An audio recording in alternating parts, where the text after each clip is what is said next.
গৌসুল আজমও অলি বানাইতে পারে, আবার অলিগিরি লইও মিলাইতে পারে।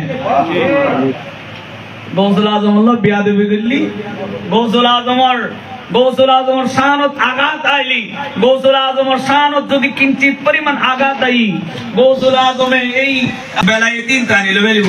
আরে ন গৌসুল আজম তো নয়, তো ন আল্লাহ হদে মান্না আদালি ওলিয়ান ফাকাদ আযানতুহু বিল হারবি।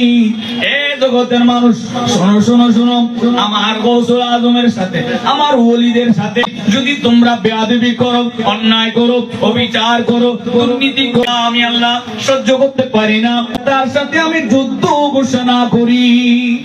এজন্য আল্লাহর ওলিদের মজলিসে যেখানে অবস্থান করে সেখানে হাঁটতে চলতে ফিরতে খুব সাবধানতা অবলম্বন করে হাঁটতে হবে। কারণ যিনি দিতে পারে উনি নিতে পারে, ঠিক কিনা?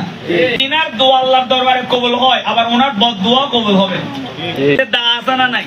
চুরি আছে না নাই? দা দিয়ে মানুষ কাটা যায়, যায় না? দা দিয়ে গরু কাটা যায়, যায় না?